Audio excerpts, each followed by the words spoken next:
that teach us.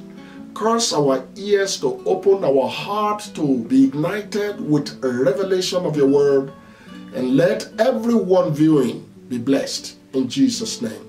Amen. God bless you, brethren. I am grateful to God for the privilege given to me to come into your living rooms again with the word of the living God. Something tangible is about to take place right as I speak. In the awesome name of Jesus, I bring you the second part of my teaching last week, and I told you that faith is a weapon. Our weapon of faith. Faith is a weapon, a mighty weapon for that matter. And today I want to look at faith in another dimension. So I want you to pay attention and let us go in the Word of God. I have two foundation scriptures that I really want us to look at today for the purpose of this teaching. I want us to look for the very first one in the book of James, James chapter 1 verses 2 to 4. James chapter 1 verses 2 to 4. And the scripture says, My brethren, count it all joy when you fall into diverse temptation, knowing this, that the trying of your faith worketh patience. But let patience have her perfect work, that you may be perfect and entire, wanting nothing. For clarity, I like to particularly pick this scripture for comparative studies. Can we look at it once again in another translation? In another translation, if we look at this scripture, comparing it in another translation, the scripture says we are to consider. This particular translation says, count it all joy. Another translation says, consider it pure joy. Another translation says, regard it joy. Now, when you put them together, you realize that our response is exactly what the scripture is concerned about. It is not about what comes against us, but it's about our response to the experiences we are having. What comes against us is also common to men, but our responses differ from one person to another.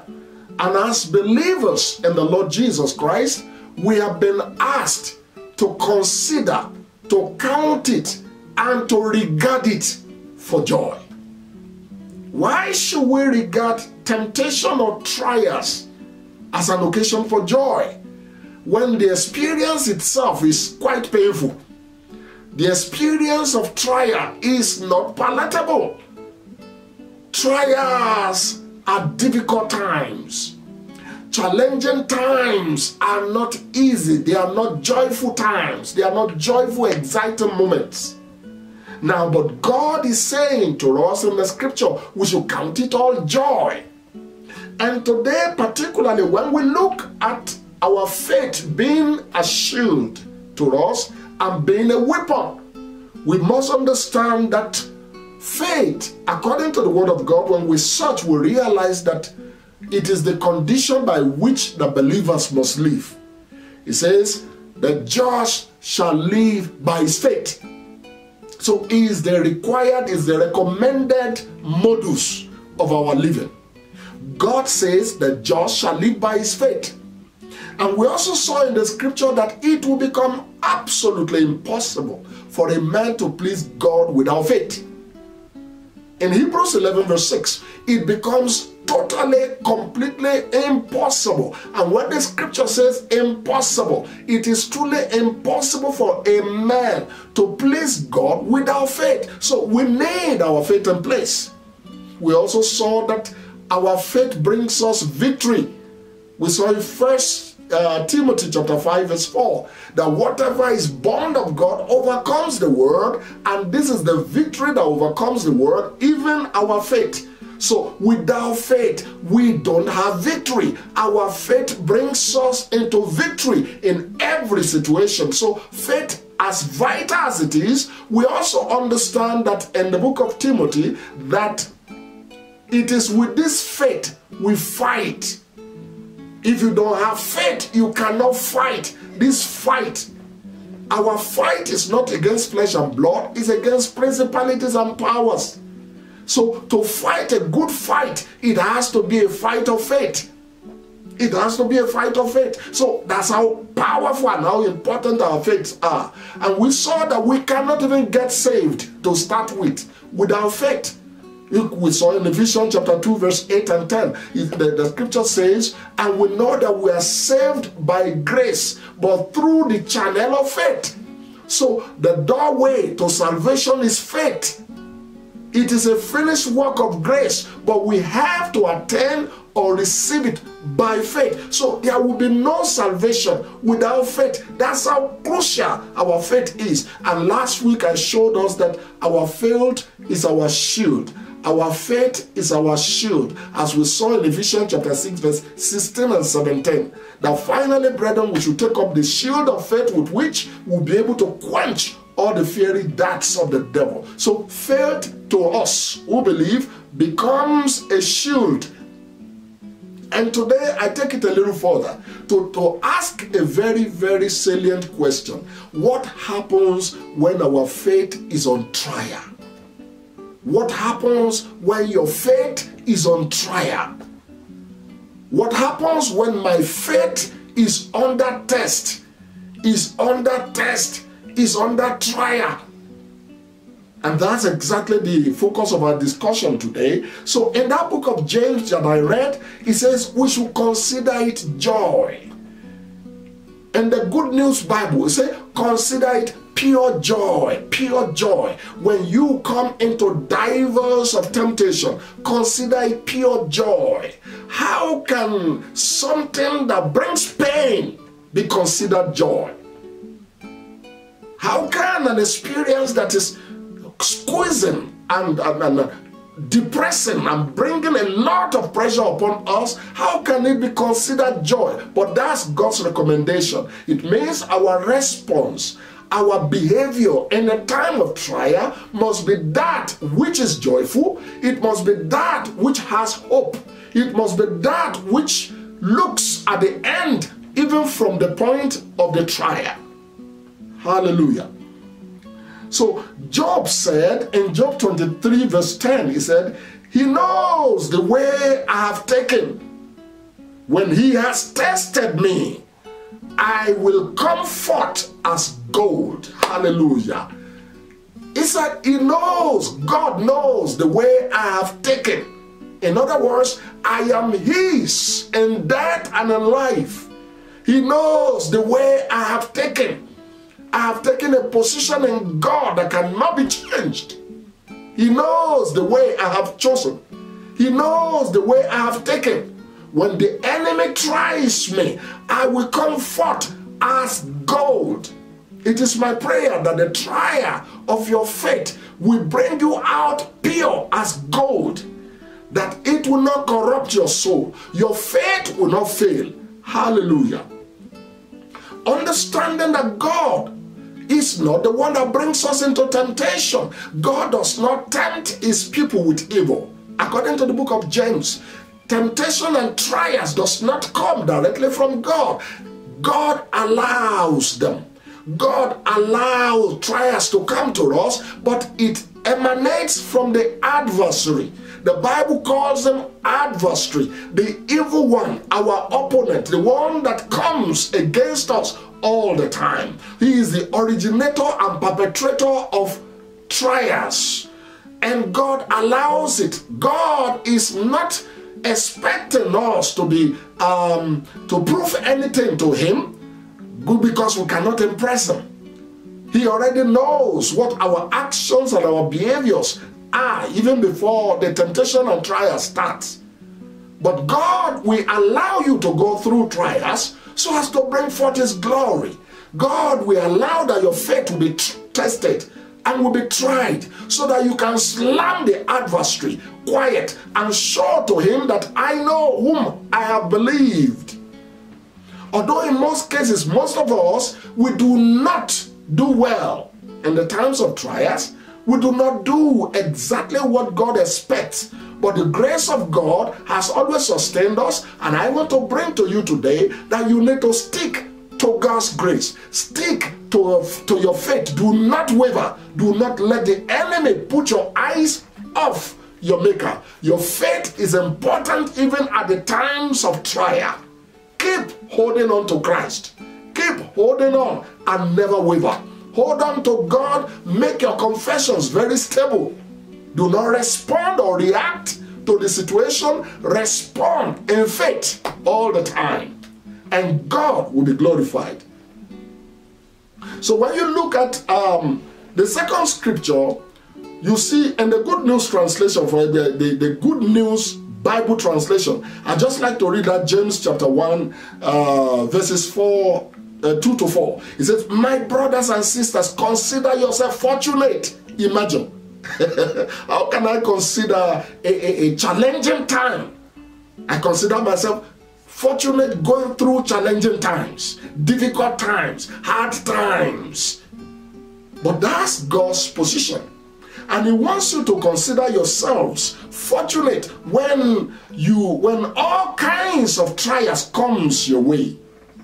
He said, for we know, for I know, for you should know, that when your faith succeeds facing trials, He says the result is the ability to endure. Meaning, in trials, when your faith succeeds during the time of trial, you learn a lesson of endurance. You learn a lesson of endurance. He said, make sure that your endurance carries you through without failing, so that you may be perfect and complete, lacking nothing. Hallelujah. So you need to allow that endurance that the situation is trying to teach you. Allow yourself to learn endurance and patience. Allow this process to be completed. And when you succeed through the trials, through the challenging times, the promotion comes to you because you have proven yourself to be matured. Hallelujah. Hallelujah. What an awesome, awesome God we serve. What an awesome, awesome God we serve. When we look at the book of Job, let's look at the book of 1 Peter chapter 1 verse 6 to 7. 1 Peter chapter 1 verses 6 to 7. That will be the second scripture. It says, wherein ye greatly rejoice, though now for a season, if need be. He said, you are in heaviness through the manifold temptation. Sometimes temptations can be very burdensome. Temptation can be very difficult to handle. Sometimes some of these challenging times can actually bring us to discouragement, can bring us into all forms of tears, sorrow, and all manner of things during the time of trial. Imagine Job, for instance, who got his business totally ruined, he lost his wife during the process. Job lost his children. Job lost even his health. It was a challenging time, but God kept him focused. God was not disappointed. God was not surprised at his reaction or his behavior. But God could focus on one thing. Job, trust me. God was so convinced of the trust and confidence that Job had in him. And on the basis of his faith, God saved him through and through. And the Bible says God restored back to him twofold or twice all that he lost. I pray for you, the trials of your faith that has been on, I know and I have a clarity in my spirit. There are people under the sound of my voice today who's gone through so much hell lately, who's gone through so much trial in the recent times. God will help me to encourage you today not to give up in the pressure. When our faith is tried, allow patience to work a good work in you. Allow God to bring out the very best in you. I know the times are not very easy. I know they are not convenient times. But God says, consider yourself fortunate Why? Because you are going through all this not alone, but God is all the way with you. I pray that your faith will not fail. This is the focus of the teaching today. And I want you to know this is what it's all about. Satan is all about your faith and his intention to cut down your faith. And just like the scripture says in Proverbs chapter 24 verse 10, if you faint in the days of challenges, in the days of trouble, in the days of trial, if you misbehave and act wrongly, if you stop believing in the days of challenges, it is a proof that your strength is small. It's a proof that you are not yet matured. It's a sign that you are still a baby. It's a sign that you are not yet fully grown. It's a sign if you whine and complain and curse God and insult the scriptures, throw away your Bible and then listen to the suggestions of the enemy, commit suicide, take yourself out of church, stop fellowshipping with the brethren, refuse God. This thing is not true. Disbelieve the gospel. When you do any of this, is a proof that you are still a neonate in the spirit. You are still a babe. You are not matured and you are not allowing the process to be completed. So I dare you to hold on and be strong in faith. All our faith is being tried right now than ever. So that scripture says to us that temptation sometimes can bring us heaviness, sometimes can bring us sorrow, sometimes can bring us a lot of tears. But see what it says in verse 7. It said that the trial of your faith being much more precious than gold that perishes. So that time of your trial, the moment of your faith being tried, is so precious to God, even than gold that perishes. God considers that time so precious. The moment and the time you are going through right now is precious to God. Is equally precious to your adversary who brings you temptation. But I want you to know God is counting on you and God is on your side. God knows that you are trusting him. And I want you to hold on, because he says it is so far more precious to God than gold. He said, though it is tried with fire, so you might come out and be found to the praise, to the glory, and to the honor of God. So that in all this, let that trial cause you to praise God. Let that challenging time make you to love God more. Let that situation and that difficult time make you to come even closer to God, to know that I know, like Job, that my Redeemer lives. Though he slays me, yet will I trust him, he says in Job chapter 22 verse 25, chapter 25 verse 19. He says, though he slays me, yet will I trust him. I know my Redeemer lives. Beloved, God counts on your response. God counts on your activity and your behavior at this time of trial. Do not give up. Don't let the enemy's suggestion take over your heart. Let your heart not be troubled. Let your faith in God become stronger than ever. Because the end of the result is you come out pure as gold. You are coming out of that challenge. You are coming out of that situation pure as gold. You are coming out promoted. You are coming out in victory. You are coming out more powerful than you went in. You are coming out with results. You are coming out with testimonies to the glory and to the praise of God. God is not unawares of what challenges you are having. God hears your prayer, and there comes a time when it looks as if God is nowhere to be found. You are so deep in that crisis and that trial, and you almost believe that God does not see what you go through. God, you have prayed, and it looks as if your prayers, he did not answer. No. It's just a moment in time, and it is a trial of your faith.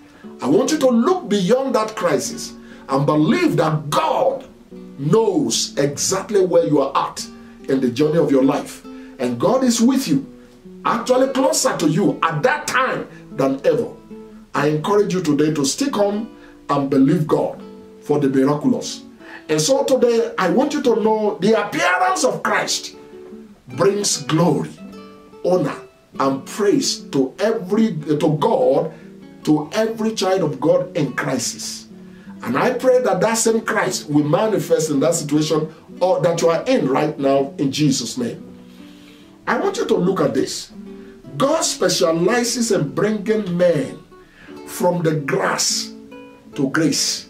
God specializes in bringing men from shame to fame. God specializes in bringing men from the dust, as he said in 1 Samuel chapter 2, verse 8, 9, 10. He is the one who raises the poor man from the dust. And he raises the weak from the dunghill and makes them to inherit thrones of glory. God specializes in promotion. He is the one that lifts up one and removes the other. God is able to bring you out of that complication. That's what I want you to hold on to. Because do not disbelieve your God. Do not waver. Hold on to him. He knows how to bring people from fire and from water and bring them to a large place. The scripture says in Isaiah, a place of fulfillment. He knows how to bring you to your Rehoboth. And I know that time is come for you to enter your own Rehoboth, a place of enlargement. God is about to enlarge your life after this trial. God is going to make you sing and rejoice again. Hallelujah. He knows how to bring people from the ground and sit them up at the table with the king. You know what happens to Mephibosheth. He was lame in both his legs and he considered himself as a dog. But God showed him so much favor that he sent the king to go fetch him. And from that day onwards, the scripture says, the king commanded that regular allowance be given to him, that he will sit at the table and eat with the king for the rest of his life. Oh, hallelujah. A man who saw himself and considered himself as a mere dog, and God elevated the dog to the point of sitting on the table with the king. You will dine with the king very shortly. God is speaking to somebody viewing today that beginning from this moment, you will begin to dine with kings on this earth. You are going to be elevated. You are going to be promoted from this point of trial. And you are coming to sit with the kings of this world. Your promotion is coming not by any man, but by your God. So hold on. Don't fail God. Hallelujah. Hallelujah. Glory, glory to Jesus. When we look at the book of Job, 2 Timothy chapter 1 verse 12. 2 Timothy chapter 1 verse 12, as I bring the teaching to a close. 2 Timothy chapter 1 verse 12. And the Bible says, for I know whom I have believed. I know whom. This should be your statement. Like Paul was speaking to Timothy in this letter to Timothy. He said, I know whom I have believed. This is the time when Paul has gone through all manner of trials. He has suffered so much for the gospel.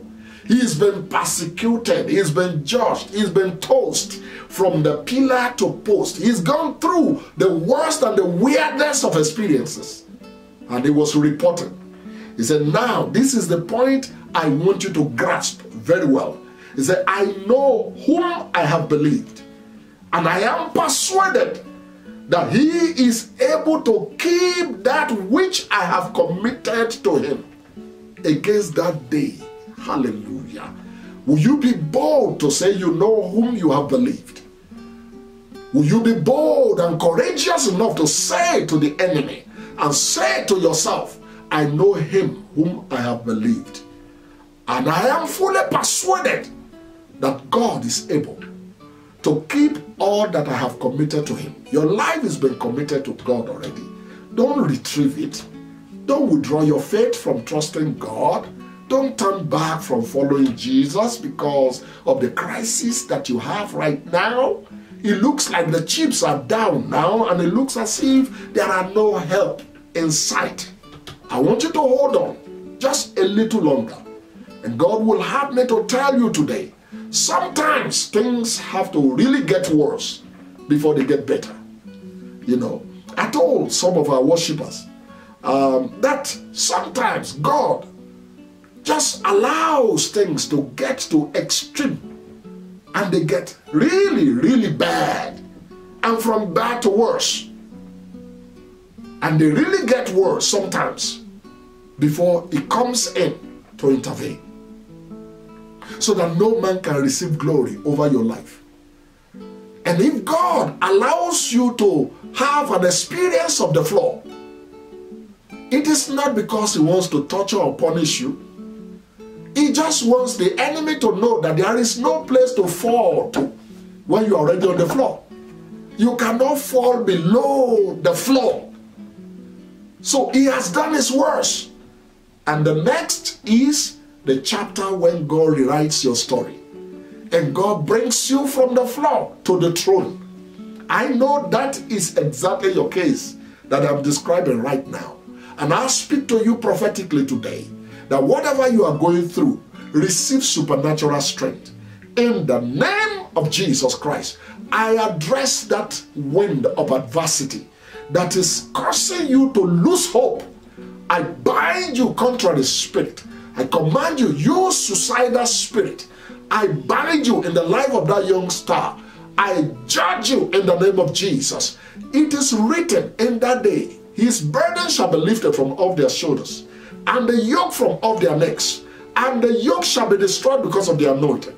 By the anointing of the word of God, I declare every instrument of oppression, every weapon that the enemy has sent against you, I declare them destroyed now by the anointing of God's word. In Jesus' name, be healed and set free. In Jesus' name. We have examples all through the scriptures, and we know that God permitted Abraham to be tested. His faith was tried. We saw that in Genesis 12. We saw that in Genesis 22. We saw all this. And not until his faith was tried. God never pronounced until his faith was tried that now I know you love me. And in blessing I will bless you. In multiplying I will multiply your seed as the sea, as the sand at the seashore, and as the stars of heaven. It was only after his faith was tried that declaration, that blessing was declared. Hallelujah. I want you to know that your faith in God, if you hold on and you do not waver, God is bringing a blessing to your life. Isaac was tried in the year of famine. He wanted to move out of the city in Genesis chapter 26. And God instructed him, stay in the land. Although there is famine, you don't have to run to any other place. I will bless you in this land. And Isaac obeyed God. He sowed in the days of famine. And the same year, God granted him harvest of 100-fold, 60-fold, and 30-fold. And the Bible says he became so prosperous that the Philistines envied him. I know some of you are going through crisis and very hard, harsh, and difficult to deal with times right now. But God will have me to tell you, don't lose your faith. Your faith is not only your shield. Your faith also has a reward. Hallelujah. We saw Jesus Christ, our Lord and Master, our Savior himself. He was tried. I consider Jesus' trial as not the 3 temptations, turn the stone to bread, jump from the pinnacle, and then bow to me. I see that as awesome. But I see a greater temptation at the Garden of Gethsemane, when Jesus was just about to change the curse of his visitation to the earth. But he repented and said, not my will, but your will be done, O God. Hallelujah. Until I come your way next time, I bring you peace and grace from the throne of God. Be strong, be courageous. God is at work in your lives. Hallelujah. Amen.